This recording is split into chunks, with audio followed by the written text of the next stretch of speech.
ready for Cammy? We are seemingly in the middle of a climbing game renaissance. Following the meditative flow of Jusant in 2023 and the high-stakes co-op of 2025's Peak, Cairn arrives to offer yet another distinct perspective on the ascent. These games aren't just copying each other, instead they focus on vastly different aspects of the vertical journey. Developer The Game Bakers describes Cairn as a realistic simulation. It's not a simulation in a funny goat simulator way. I think those sims mostly died off. And it's not super technical in a way you would expect old school simulator titles were, but it does use persnickety and technical climbing as its main mechanic, while tracking hunger, thirst, warmth, and a hybrid of health and stamina. So that's sim-like, right? I'm not trying to bash Cairn or any claims the developers made.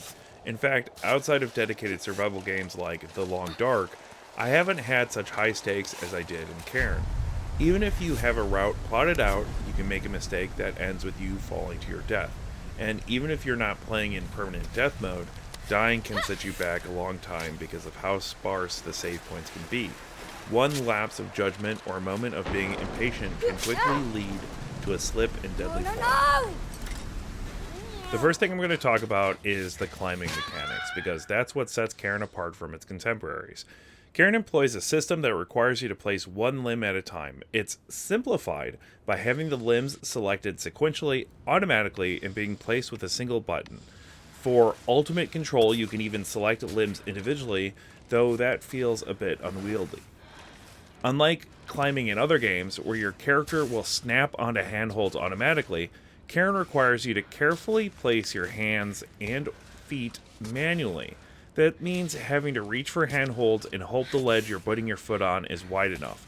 This can lead to some interesting climbing scenarios, such as bracing lead character Ava against a rock to chimney up a cliff.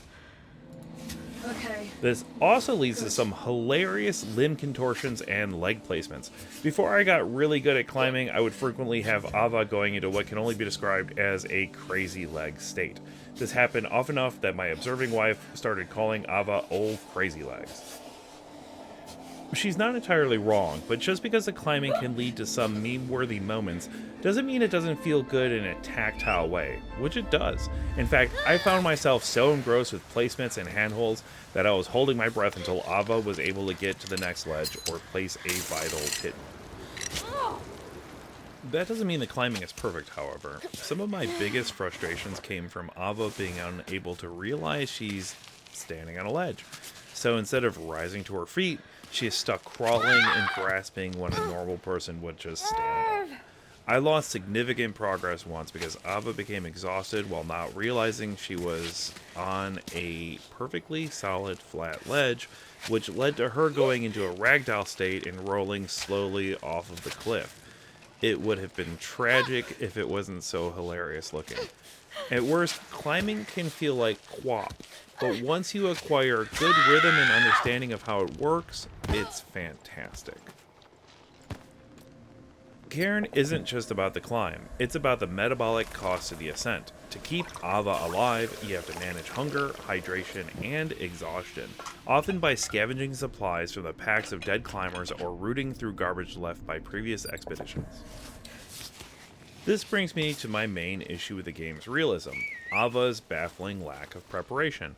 Why would a professional climber start a summit attempt without a calculated supply loadout? A mechanic centered on pack weight versus calorie density would have been fascinating. Instead, the game relies on standard video game survival tropes, where you're forced to forage as you go. It's a missed opportunity, but it does force you to be strategic.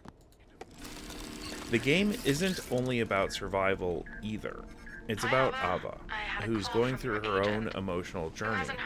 Ava is a professional climber with a very climb-punk character design. I feel like she's a character in a horror story that if you unwound her bandages, she would fall apart in a mess of limbs. Emotionally, and this is a crux of the story and Ava's character development, she is more of a mess of mental health issues. Ava's frustration often shows through, and it frequently felt like she was getting mad at me for my failures. She yells, screams, and practically throws tantrums when the mountain pushes back. It creates a strange dissonance. the badass, solo climbing professional persona is hard to maintain Come on, when the Alva, character get with it. seems as tightly wound as her bandaged body.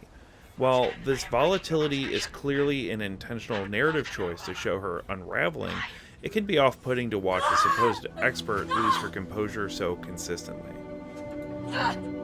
And of course there's Cami, the mountain that's never been summited before.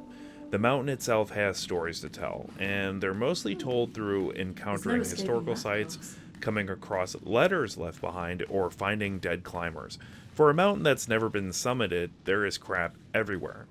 This game touts the leave no trace principle of outdoor living, one that I stand by personally, but shows an outdoors full of abandoned buildings and garbage strewn everywhere. It's not exactly unrealistic, but it's as disappointing to see in-game as it is in real life.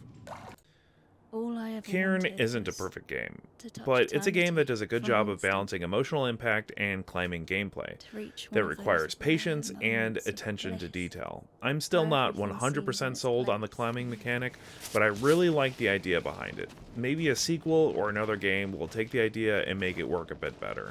But it's a fun game, and it's a game that had me absolutely absorbed for hours. Thanks for watching. We are Culture Combine.